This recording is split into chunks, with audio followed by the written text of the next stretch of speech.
आइए आज हम आपको ऐरावत हाथी के पूर्व जन्म की कहानी सुनाते हैं।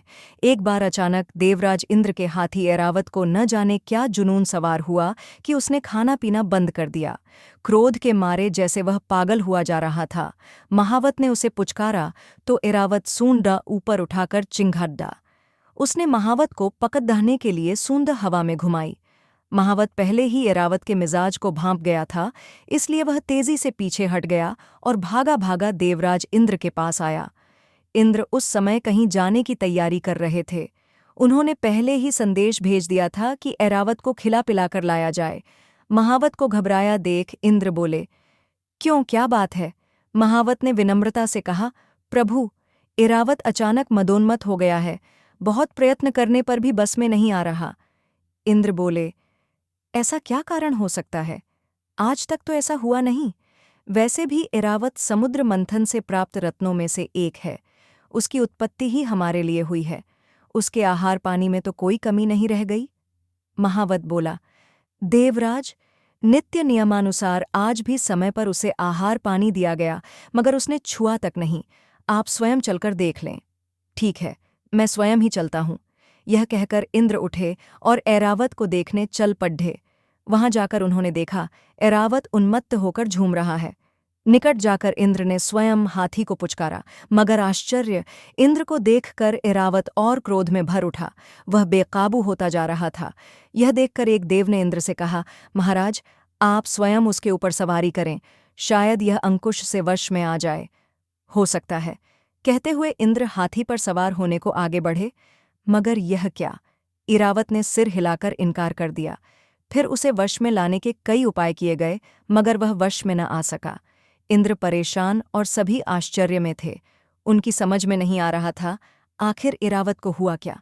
मुझे भी सवारी के लिए इनकार क्यों कर रहा है? इंद्र इसी चिंता में पड़े थे। उसी समय उनके कानों में नारायण नारायण की शब्द ध्वनि सुनाई दी और वीणा लिए हरि गुणगान करते देवर्षि नारद इंद्र के सामने आ गए। इंद्र ने नारद का अभिनंदन किया।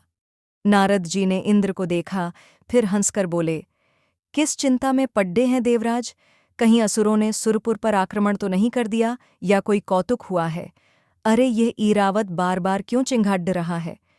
इंद्र ने अपनी व्यथा कथा बताते हुए कहा, हाँ देवर्षि, ऐरावत अस्वस्थ हो गया है, मगर इसकी अस्वस्थता शारीरिक नहीं, मानसिक है। यह स्वर्ग के सारे नियमों को तोड़ मुझे सवारी कराने से इनकार कर रहा है। क्या आप बता सकते हैं ये ऐसा क्यों कर रहा है? नारद जी बोले, हाँ देवराज, इसे अपने पूर्वजन्म की याद आ गई है। उसी के कारण इसके मन में पुराना द्वेष उभर आया है। इसका विवेक खो गया है। इसकी यही नासमझी इसके क्रोध और आपके दुख का कारण बन रही है। नारद की बात सुनकर इंद्र आश्चर्य से बोले, अच्छा, आखिर ऐसा क्या हुआ? क्या वृतांत है इसके पूर्वजन्म का? नारद जी बताने लगे, पूर्वकाल में त्रिशला नामक नगरी में एक विद्वान का आगमन हुआ। उनका नाम विश्वबंधु था। पंडित बंधु धर्मशास्त्र, वेद पुराण आदि के प्रकांड विद्वान थे। उनकी जिह्वा पर जैसे सरस्वती विराजती थी।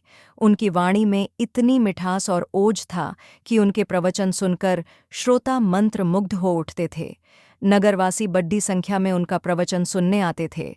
स्वयं राजा भी नित्य आकर पंडित जी की कथा सुनते थे। उसी नगर में वीरसेन नाम के एक सद्गृहस्थ थे। वह बहुत ही धर्मप्रिय थे, ज्यादातर समय पूजा पाठ में बिताते थे। वीरसेन भी चाहते थे कि किसी दिन जाकर पंडित जी की कथा सुने, मगर जब तब से समय ही नहीं बच पाता था। एक दिन पंडित जी के एक चेले ने उनसे कहा, गुरुजी, पूरे नगर में आपकी कथा की चर्चा है। सभी नगरवासी आपके ज्ञान की भूरी भूरी प्रशंसा कर रहे हैं। आप धन्य हैं। पंडित जी अपनी प्रशंसा सुन फूल कर कुप्पा हो गए। उनके मन में अहंकार कुलांचे भरने लगा। वे गर्व से बोले, क्यों नहीं, क्यों नहीं, मेरे जैसे शास्त्रज्ञ विद्वान की कथा तो अपूर्व होगी ही, फिर मेरी कथा शैली की सरलता तो सभी को आकर्षित करेगी ही। यह सुनकर चेला बोला, क्षमा करें गुरुजी, जब तक आपकी कथा सुनने वीरसेन नहीं आते, आपकी कथा अधूरी ही मानी जाएगी। ऐसी बात है, तब वीरसेन को कल ही बुलवा लेता हूँ। जिसकी कथा सुनने राजा आए, उनकी कथा में वीरसेन आने से कैसे इनकार कर सकता है? पंडित जी ने घमंड से कहा। फिर तुरंत एक दूसरे चेले को वीरसेन के घर भेज दिया। वीरसेन का मन छल प्रपंच से दूर था। उन्होंने आने को कह तो दिया, मगर उस दिन उनका व्रत था। पूजा पाठ में देरी हो गई, इसलिए कथा में न जा सके। कथा पूरी हुई। चेले ने पंडित जी के कान में कहा, देखा, आपके बुलाने पर भी वीरसेन नहीं आए। लगता है वह आपको विद्वान नहीं मानते। आपको अपनी विद्वता का सिक्का जमाना है तो वीरसेन का सिर झुकाना ही होगा। ठीक है, मैं समझ गया। अब कुछ न कुछ करना ही पड़ेगा। पंडित जी के हृदय में द्वेष की ज्वाला भड़क उठी। कथा में वह रोज ही राग, द्वेष और अभिमान से दूर रहने की दूसरों को शिक्षा देते थे, मगर आज स्वयं उनको भूल गए। बदले की आग में जलते हुए सर्प की तरह फुंकार उठे। अगले दिन कथा पूरी होने पर राजा ने आकर पंडित जी से आग्रह किया, आप कल भोजन के लिए राजमहल को पवित्र करें। यह सुनकर पंडित जी की बाँछें खिल उठीं। वे मन ही मन बोले, कार्य सिद्ध हो गया।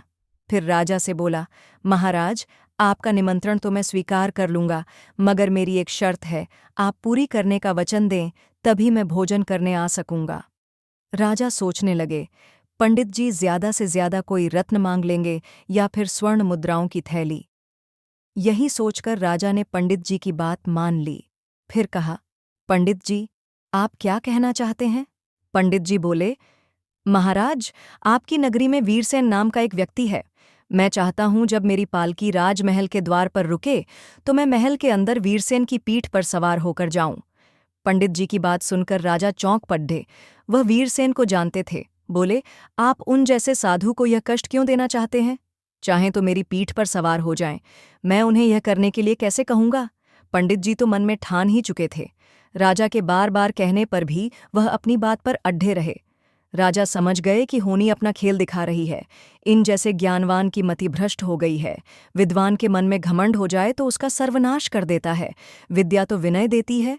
सोचकर राजा ने कहा, ठीक है। दूसरे दिन राजा ने वीरसेन को बुलावा भेजा। उनके आने पर राजा ने बड्ढे संकोच से पंडित जी को दिए वचन की बात बताई।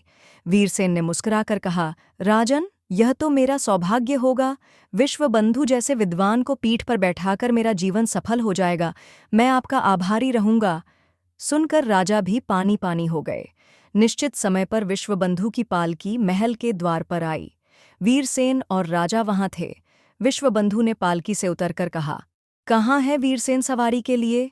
वीरसेन ने सिर झुकाकर कहा, आइए पंडित जी, मैं सेवा के लिए तैयार हूं। बिना आगा पीछा सोचे, उचित अनुचित का विचार किए, पंडित जी वीरसेन की पीठ पर सवार होकर भोजनालय में पहुंचे। रास्ते भर वह सोचते रहे, आखिर मैंने इसका मान मर्दन कर ही दिया। अपनी कहानी समाप्त करते हुए नारद जी बोले, देवराज, विश्वबंधु पंडित को उनकी करनी का फल भुगतना पड़ा। विद्या, ज्ञान और भगवान की कथा का ज्ञाता होने के फलस्वरूप उन्हें मोक्ष का अधिकार होना चाहिए था, किंतु द्वेष और अभिमान ने उनके सारे किए पर पानी फेर दिया। वही पंडित जी इरावत हाथी के रूप में आज स्वर्ग का क्षणिक सुख भोग रहे हैं। सद्गुणों के कारण वीरसेन आज स्वर्ग के राजा इंद्र बने हैं। विश्वबंधु ने वीरसेन के ऊपर सवारी की थी, उसका फल भोगने के लिए यह हाथी बनकर आज पूर्व जन्म के वीरसेन इंद्र की सवारी के काम आ रहा है। पूर्व जन्म की बात याद आने पर इसका घमंड फिर जाग उठा है, इसलिए प्रतिकार कर रहा है। आप कहें तो मैं इससे कुछ कहूं? इंद्र की स्वीकृति मिलने पर नारद ने इरावत की ओर देखा। नारद जी ने आगे बढ़कर इरावत के कान के पास जाकर कहा, पिछले जन्म में जो किया, क्या उसे भूल गए? फिर अपने कर्तव्य से मुंह मोद कर अगले जन्म को बिगाड़ने पर क्यों तुला है? यह सुनना था कि इरावत का सारा नशा काफूर हो गया। उसने उछल कूद बंद कर दी। फिर सिर झुकाकर इंद्र की सवारी के लिए तैयार हो गया। इंद्र ने मुस्कुराकर नारद जी की ओर देखा, मगर नारद जी बिना कुछ कहे नारायण हरि कहते अपने रास्ते पर आगे बढ़ गए। रोचक जानकारियां प्राप्त करने के लिए चैनल पर बने रहिए। चैनल को लाइक करें, सब्सक्राइब करें और शेयर करें। धन्यवाद।